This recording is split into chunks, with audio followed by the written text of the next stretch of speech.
The last thing Chioma remembered before everything changed was the feeling of her paperback novel slipping from her fingers. She had been lying in bed in her small Lagos apartment, reading the final chapter of The Don's Obsession, a dark mafia romance she'd downloaded on a whim. Her eyes had grown heavy somewhere around page 342, right at the part where the ruthless Korean mob boss finally confessed his love to the kidnapped journalist who had been investigating his crimes. Typical, she had thought drowsily. Another impossible love story. Another dangerous man redeemed by the right woman. Another fantasy that could never exist in real life. Then she fell asleep. When Chioma opened her eyes again, she wasn't in her apartment anymore. She was lying on cold marble floor, her cheek pressed against stone that felt ancient and expensive. Her head throbbed. Her mouth tasted like copper. And when she finally managed to sit up, blinking against harsh fluorescent lighting, she realized with growing horror that she was in a cage. Not a metaphorical cage. An actual cage. Steel bars. Concrete walls. The smell of dampness and fey. She scrambled backward until her spine hit metal, her heart hammering so hard she thought it might break through her ribs. What the hell? Her voice came out hoarse, panicked. Where am I? Help! Somebody help me. Footsteps echoed from somewhere beyond her line of sight. Heavy boots on concrete. Multiple people. Chioma's breath came in short gasps as 3 men emerged from the shadows, all wearing expensive suits that looked wrong in this dungeon-like space. But it was a man in the center who made her blood run cold. She knew that face. Tall, pale skin with undertones that caught the light. Sharp cheekbones that could cut glass. Dark hair styled perfectly back from a face that belonged on K-drama screens and wanted posters in equal measure. Eyes so dark they looked like polished obsidian, holding depths of violence and intelligence. A scar running from his left eyebrow to his cheekbone, the kind of scar that told stories of violence survived. Min Jae, the main character from her book. The fictional Korean mafia boss she'd been reading about 3 hours ago before falling asleep. Standing in front of her. Real, solid, terrifyingly alive. Before we go on, lovelies, hit that like button and subscribe so you won't miss this adventure. Have you done that? Great, let's move on. Min Jae stood in front of her, alive, breathing. No, Chioma whispered, her mind refusing to accept what her eyes were seeing. No, this isn't real. This is a dream. I'm still asleep. I'm still in bed. Min Jae tilted his head, studying her with those unsettling dark eyes. When he spoke, his voice was exactly how she'd imagined it while reading. Deep, accented with that crisp Korean edge. Dangerous. If this is a dream, then we're both having it. And I don't share my dreams with anyone. He stepped closer to the cage, and Chioma pressed herself harder against the bars behind her, as if she could somehow phase through them. He crouched down to her level, bringing his face close enough that she could see the intensity burning in his obsidian eyes. Who sent you? He asked calmly, like he was inquiring about the weather. The Busan gang? The Chinese triads? Or are you freelance? I don't know what you're talking about. Chioma's voice shook. I don't know where I am. I don't know how I got here. I was just reading a book and then I woke up and... Reading a book. Min Jae's lips curved into something that wasn't quite a smile. Creative cover story. I'll give you points for originality. It's not a story. It's the truth. Chioma's panic was giving way to something sharper. Anger. Because this was insane. Impossible. She had somehow fallen asleep in Lagos and woken up inside a fictional Korean mafia thriller. And this man, this character who shouldn't exist, thought she was some kind of spy. I was reading about you, she said desperately. About you and Park Ji-won, the journalist you kidnapped because she was investigating your money laundering operations. This is chapter 37. The basement interrogation. Except Ji-won isn't here because I'm not Ji-won. I'm Chioma Okonkwo from Lagos, Nigeria, and I was reading a book about you before I fell asleep. The 3 men exchanged glances. One of them, a stocky man with a broken nose, made a circling motion near his temple. Crazy, but Min Jae didn't move. He just kept staring at Chioma with those obsidian eyes that seemed to see straight through her. What book? The Don's Obsession by Sarah Mitchell. It's a romance novel. A mafia romance. You're the main character. You kidnap G1 because she's been investigating your family's criminal empire. But over the course of the book, you fall in love with her and she falls in love with you, and by the end, you've reformed and gone legitimate and you get married in. Enough. Min Jae stood abruptly, his jaw tight. He pulled out his phone, typed something, then held it up to show her the screen. This book. Chioma's breath caught. There on his phone was the exact cover of the book she'd been reading. The title in blood-red letters. The silhouette of a man in a suit against a cityscape. Her book. Except seeing it on his phone, in this place, made it all somehow more real and more impossible at the same time. How did you know? Min Jae's voice had changed. Still dangerous, but now threaded with something else. Confusion. Maybe even Faye. How did you know about Park Ji-won? She doesn't arrive in Seoul for another 3 days. Chioma's mind reeled. What do you mean she doesn't arrive for 3 days? She's supposed to already be here.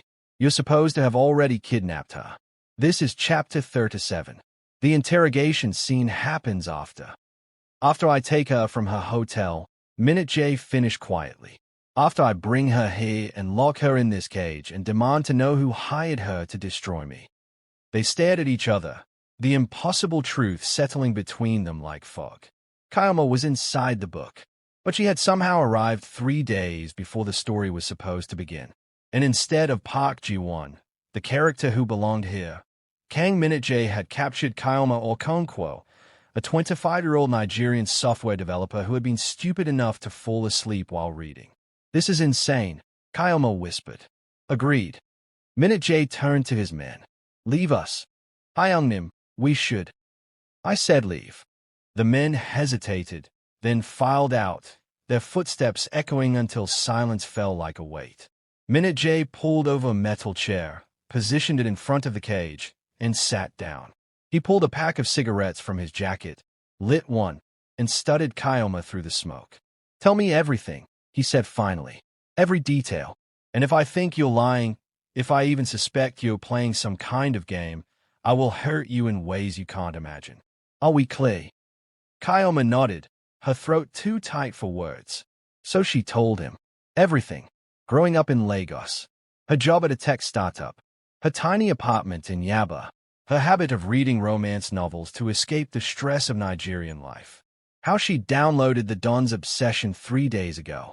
How she'd been fascinated and horrified by the story of a ruthless Korean mafia boss who kidnapped a journalist and somehow, impossibly, made her fall in love with him. It's fiction, she said, wrapping her arms around herself. It's supposed to be fiction. Dangerous men don't really fall in love with their captives. That's just fantasy. Stockholm Syndrome dressed up as romance. It's not real. None of it is supposed to be real. And yet here you are.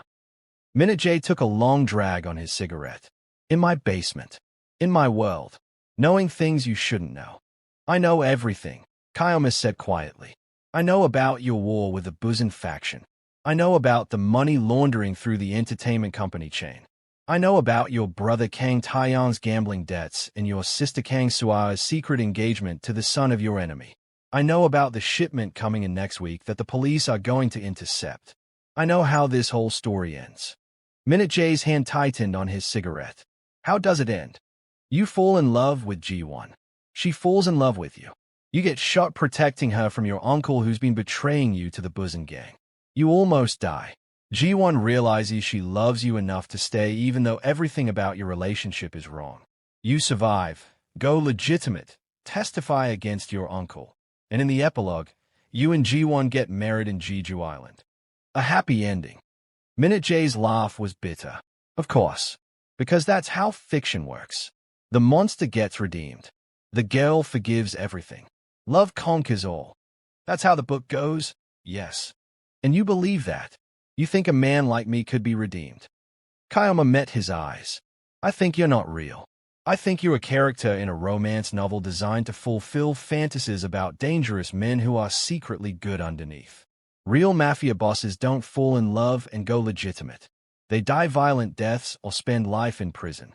This whole thing is fantasy. Then why are you here?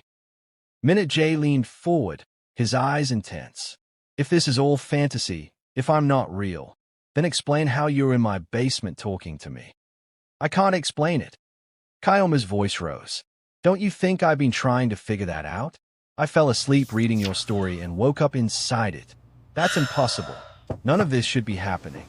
But here I am, and here you are, and I don't know how to get home. The word home broke something inside her. Tears started falling before she could stop them. She was trapped in a cage in a fictional Korean mafia basement with a man who shouldn't exist. Her mother was probably already worried. She had work tomorrow. She had a life, boring and normal and safe, and she wanted it back. Min Jae watched her cry with an expression she couldn't read. Finally, he stood, pulled keys from his pocket, and unlocked the cage door. What are you doing? Chioma scrambled backward. You're not a spy. He opened the door wide. You're something much stranger. Come on. Come where? Upstairs. I'm not keeping you in a cage if you're really from another world. He held out his hand. Though I warn you, if this is some elaborate trick, if you try to run or hurt anyone in my family, I will kill you. Fiction or not, I protect what's mine. Chioma stared at his outstretched hand. Every instinct screamed at her not to trust him. He was a criminal, a killer, a man who, even in fiction, did terrible things. But he was also her only connection to understanding what had happened to her. And staying in the cage wasn't an option. She took his hand. His grip was firm, warm, surprisingly gentle as he pulled her to her feet. Up close, he was taller than she'd imagined. She barely reached his shoulder, and there was something about him, something that hummed beneath his dangerous exterior, that made her breath catch. I know what you're thinking, Min Jae said quietly, still holding her hand. You're wondering if the story is true, if I'm really as dangerous as the book says. Are you? Worse. His smile was sharp. The book is fiction, remember? Sanitized for readers who want to believe monsters can be tamed. I'm real, and I'm everything you should be afraid of.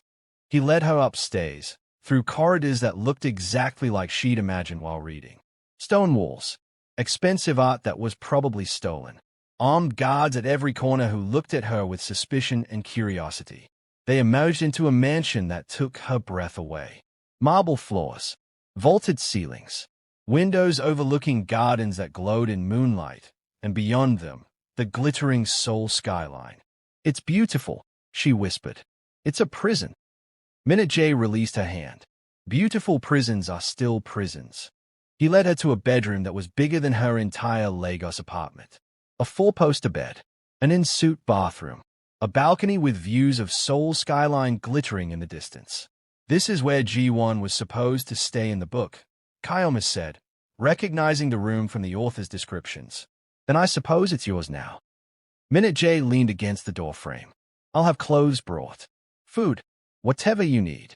But understand this, you don't leave this compound. Not until I figure out what to do with you. So I'm a prisoner. You're a complication. His eyes traveled over her face like he was trying to memorize it. An impossible, inexplicable complication. And I don't like complications. Neither do I, Chioma shot back. I didn't ask to be here. I didn't ask to fall into your fictional world. I just want to go home. Then we have the same goal. Min Jae pushed off the doorframe. Figure out how to send you back. Because having someone who knows my future is dangerous for both of us. He left, locking the door behind him. Chioma stood alone in the beautiful bedroom, her legs finally giving out. She collapsed onto the bed, her mind spinning. This was real. Impossibly, insanely real.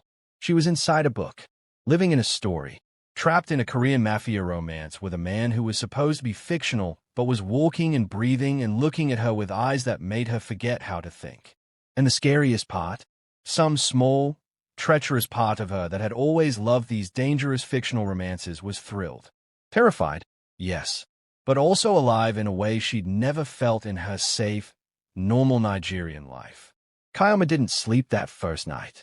She spent hours pacing the room, testing the windows, locked, the door, locked, searching for anything that might explain how she'd ended up here.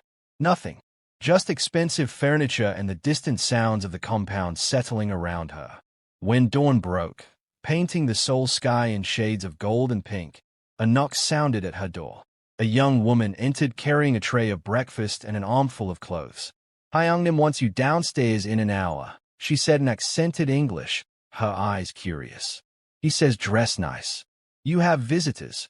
Visitors? But the girl just smiled mysteriously and left. Chioma examined the clothes. Designer labels she recognized from fashion magazines. Everything in her exact size. How did he know her size? Then she remembered. He probably had her measured while she was unconscious. The thought should have creeped her out. But this was a mafia romance. Boundaries didn't exist here. She showered, relishing the hot water and expensive toiletries, then dressed in a simple but elegant navy dress. When she looked in the mirror, she barely recognized herself. The woman staring back looked like she belonged in this world of marble and danger. Min Jae was waiting in a dining room that belonged in a palace. Sunlight streamed through windows overlooking gardens. But it wasn't the room that made Chioma freeze. It was the other people at the table. She knew those faces. Taeyong, Min Jae's younger brother, with his easy smile that hid a gambling addiction. Sua, his sister, beautiful and sharp-eyed. And at the head of the table, Min Jae's uncle Kang Dae-sung, the man who in the book would betray the family to the Busan gang and try to kill both Min Jae and Ji-won. Family, Min Jae announced, his voice carrying authority. This is Chioma Okonkwo. She'll be staying with us for a while. I expect you to treat her with respect. Who is she? Uncle Dae-sung asked, his eyes calculating. Another one of your conquests. A guest. Min Jae's voice hardened. That's all you need to know. Chioma sat in the chair he pulled out for her, hyper-aware of everyone watching. This was surreal. She was having breakfast with fictional characters. Characters she'd read about, analyzed, judged. And now they were real, studying her with curiosity and suspicion. You're Nigerian, Sua said suddenly. I can hear it in your name. What brings you to Seoul? Complicated circumstances, Chioma managed. Very complicated. She's being modest. Min Jae's hand landed on her shoulder, possessive and warm. Chioma is special. She has a unique perspective on our family business. The table went silent. Taeyong's smile faded. Uncle Dae-sung's eyes narrowed. Sua leaned forward, intrigued. What kind of perspective? Uncle Dae-sung asked carefully. Chioma felt Min Jae's hand tighten slightly on her shoulder. A warning. Be careful what you say. She remembered the book. Uncle Dae-sung was already planning his betrayal. Already in contact with the Busan gang. If he thought she was a threat, he wouldn't hesitate to eliminate her. I understand loyalty, she said finally. And betrayal. I know how to spot the difference. Her eyes met Uncle Dae-sung's as she said it, and something flickered in his expression. Understanding. Recognition that she'd just issued a warning. Min Jae's hand relaxed on her shoulder, his approval silent but clear. Breakfast was tense. Taeyong tried to lighten the mood with jokes that fell flat. Sua asked questions about Lagos that Chioma answered carefully. Uncle Dae-sung ate in silence, his eyes never leaving her face. And Min Jae watched it all like a king surveying his court, dangerous and alert. After breakfast, he led her to his office, a room dominated by dark wood and floor-to-ceiling bookshelves. He closed the door, poured 2 glasses of soju despite the early hour, and handed one to her. You just declared war on my uncle, he said calmly. He's going to betray you. Chioma took the soju, kneading it. In the book, he's already working with the Busan gang. He's the one who tells them about the shipment. He's the one who sets up the ambush that nearly kills you. And you think telling him you know changes things. I think he knows I know now. Maybe that changes the story. Min Jae was quiet for a long moment, swirling soju in his glass. This story you read, does it have a good ending for me? You survive. You find love. You get out. And my uncle? Prison. 20 years. Not dead. You're not a killer in the book. Not really. You do illegal things. Yes, but you have lines you don't cross. That's what makes you the hero. You're redeemable. Min Jae laughed, sharp and bitter. The hero. Is that what I am in your book? The dangerous man with a heart of gold underneath. Something like that. And the real me. He stepped closer, invading her space the way dangerous men do. What do you think of the real me, Chioma? Her heart hammered. This close, she could see the scar on his face clearly, could smell his cologne, could feel the heat radiating from his body. He wasn't fictional anymore. He was real, solid, terrifying, and magnetic in equal measure. I think you're exactly as dangerous as you want me to believe, she said quietly. But I also think you're curious. About me. About this situation. About whether the story is true. I'm curious, he admitted. About many things. Like why my hands shake when you're near. Like why seeing you in that cage made me want to destroy whoever put you there, even though it was me. Like why every instinct I have is screaming that you're mine. The word mine sent electricity down Chioma's spine. This was the romance. This was a moment in the book where the Korean Mafia boss realized his obsession with a captive woman was more than just curiosity. This was where the impossible love story began. I'm not G1, she reminded him. I'm not the woman you're supposed to fall in love with. No. His hand came up, cupping her face with surprising gentleness. You're the woman who fell from the sky knowing all my secrets. You're the woman who challenged my uncle at breakfast. You're the woman who looks at me like I'm both monster and man. That's much more dangerous than any journalist. Min Jae, tell me something. His thumb traced her cheekbone. In your world, in Lagos, before you fell into this story, were you happy? The question caught her off guard. I was safe. That's not what I asked. Chioma closed her eyes. Was she happy? Working a job that paid bills but didn't excite her? Living alone in a cramped apartment? Reading romance novels because her real life lacked romance? Coming home every night to an empty bed and fictional men who could never hurt her because they weren't real? No, she whispered. I wasn't happy. I was just existing. Then maybe, Min Jae said softly, maybe falling into this story is the best thing that ever happened to you. Before she could respond, before she could analyze or overthink or talk herself out of the insanity of it all, he kissed her, and the world stopped. His lips were warm, demanding, tasting of soju and danger. His hands tangled in her hair, pulling her closer, and Chioma melted into him like she'd been waiting her whole life for this moment. When they finally broke apart, both breathing hard, Min Jae pressed his forehead to hers. This is insane, he muttered. Completely insane, she agreed. You're supposed to be fictional to me. I'm supposed to be fictional to you. I know, but you feel real. His arms tightened around her, more real than anything in my life has ever felt. Chioma knew she should pull away, should remember that this was a story, that none of it was permanent, that she needed to find a way home. But home felt distant and colorless compared to the vivid reality of being in Kang Min Jae's arms. What do we do? She whispered. We improvise. He pulled back to look at her, his obsidian eyes burning. The story said Park Ji-won arrives in 3 days. Let's see if she does. Let's see if the book is destiny or if we can change it. And if we can change it, then maybe Min Jae's smile was dangerous and beautiful. Maybe we write our own ending. The next 3 days were strange and wonderful and terrifying in equal measure. Min Jae gave Chioma freedom to roam the compound grounds, though guards followed at a distance. She explored gardens that seemed endless, found a library with books in multiple languages, discovered a music room with a traditional game she played badly but enthusiastically. And she got to know the Kang family, Taeyong, whose gambling debts were worse than the book described. He showed her his betting slips one night, drunk and desperate, and Chioma helped him create a payment plan that didn't involve borrowing from dangerous people. He looked at her with such gratitude it made her chest ache. Sua, engaged to the enemy's son but terrified to tell her family. She confided in Chioma over soju on the terrace, and Chioma, knowing how the story was supposed to go, encouraged her to be honest. Love matters, she said, even when it's complicated. Especially when it's complicated. And Uncle Dae-sung, who watched Chioma with increasing suspicion. She knew he was communicating with the Busan gang, knew he was planning betrayal, but she couldn't figure out how to warn Min Jae without proof.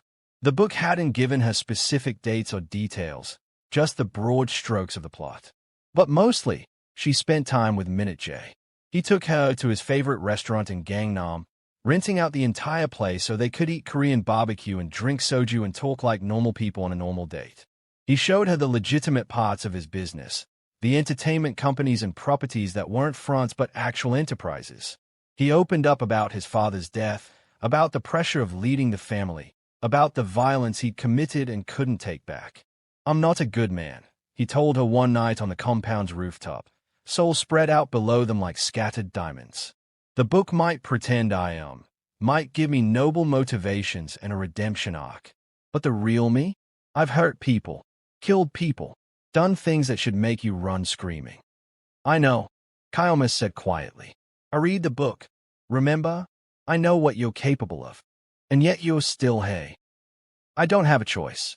I'm trapped in your story. You have a choice every moment." Min Jae turned to face her, his expression raw. "You could hate me, could refuse to speak to me, could spend every second looking for a way home. But instead, you're here, on this rooftop, letting me touch you." His hand found hers, threading their fingers together.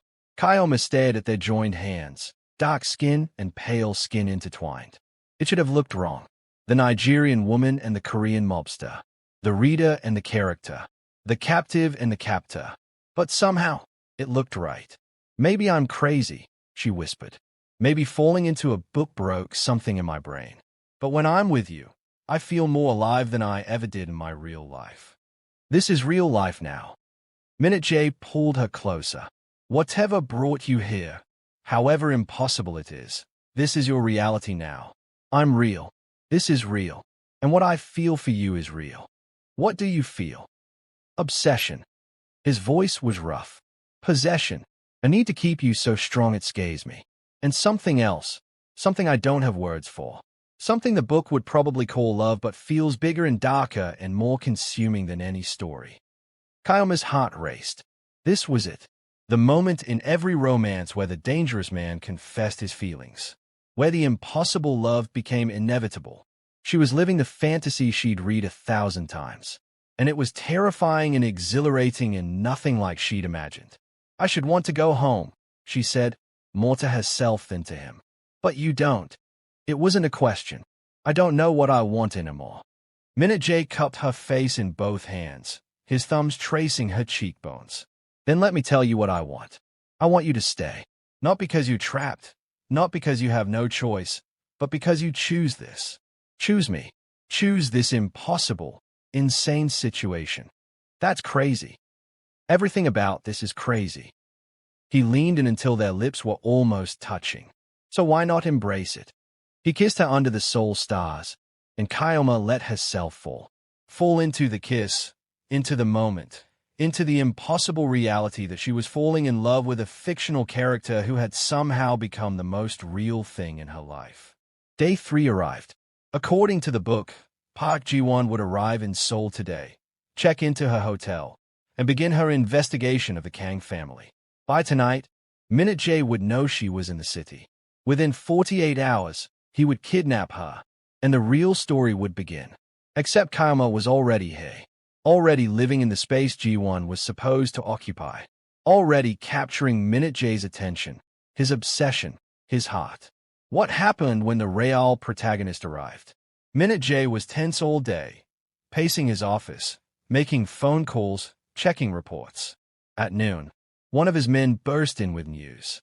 "There's a journalist in Seoul, Korean-American, Park Ji-won. She's been asking questions about the family." Chioma's blood ran cold. She was here. The story was continuing despite everything. Despite Chioma's presence, Ji-won had arrived on schedule, exactly as the book described. Min Jae's eyes found Chioma's across the room. "So it's true. The story is happening. What are you going to do?" "What I'm supposed to do." His voice was hard. "I'm going to take her, question her, find out what she knows. And me." Chioma stood, her legs shaky. "What happens to me when the real protagonist shows up?"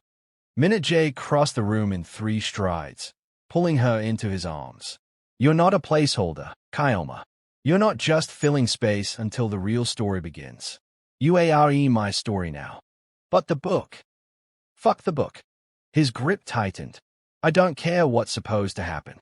I don't care about Park Ji-won or Destiny or whatever author wrote this story. You're here. You're real. And I'm not letting you go. You have to kidnap her. That's what happens next in the book. Then I'll kidnap her. Min Jae's smile was sharp, but not because the story says so. Because if she's really investigating my family, she's a threat, and I eliminate threats. He kissed her hard, possessive, claiming. When he pulled away, his eyes were blazing. Stay here. Don't leave the compound. I'll be back tonight. Min Jae. Trust me. He cupped her face. Trust that whatever happens, you're mine. Story or no story, you're mine. Then he was gone, taking half his men with him. Chioma stood alone in his office, her heart hammering, her mind racing. Park Ji-won was in Seoul.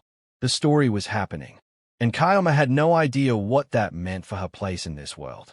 Hours passed. Chioma couldn't eat, couldn't sit still. She paced the compound, watched by concerned guards, waiting for Min Jae to return. Suah found her in the garden at sunset. He'll be fine, she said softly. My brother always comes back. It's not him I'm worried about, Chioma admitted. It's me. My place here. Everything. Suah studied her with knowing eyes. You love him. I shouldn't. He's fictional. This whole world is fictional. I should want to go home. But you don't. Chioma's eyes filled with tears. I don't. And that terrifies me.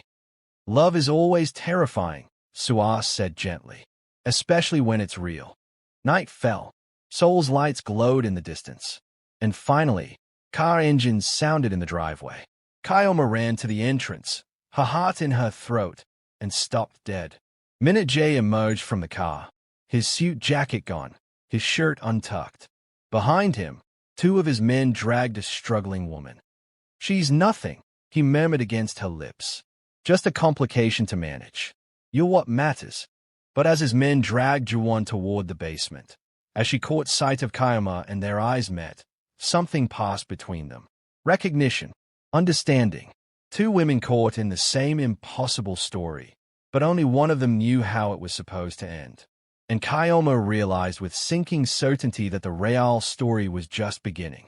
Because now there were two women in Kang Min Jae's world. The one who was supposed to be there, and the one who had fallen from the sky. Only one could be the heroine, and Chioma had no idea which one it would be. Park Ji-won spent her first night in the basement cage screaming, cursing, demanding lawyers, demanding the Korean embassy, demanding her freedom with a fury that reminded Chioma of herself 3 days ago. Except Ji-won was supposed to be here. Ji-won was the journalist who had been investigating the Kang family for months. Ji-won belonged in this story. Chioma didn't.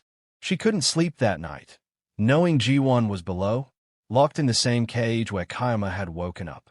She wandered the compound until she found herself outside Min Jae's office. Light spilled from under the door. He was still awake. She knocked softly. His voice came through immediately. Come in. Min Jae sat behind his desk, soju in hand, looking exhausted. When he saw her, something in his expression softened. He stood, came around the desk, and pulled her into his arms without a word. You should be asleep, he murmured into her hair. I can't. Not while she's down there. She's fine. Angry, but fine. She's the protagonist, Min Jae. She's supposed to be here. I'm the one who doesn't belong. Min Jae pulled back to look at her, his hands framing her face. Stop saying that. You belong here because you're here. That's all that matters. But the book. The book doesn't control me. His voice was fierce. I don't care what's supposed to happen. I don't care about destiny or plot lines or whatever author decided my story. You're here. You're real. And I'm not giving you up for anyone. What are you going to do with her? We'll find out. Are you curious to know what Min Jae did? How do you think the female lead will react when she finds out someone has taken her place in her own life story? Like this video, comment part 2 and subscribe so you will be notified when it is out. Bye, lovelies.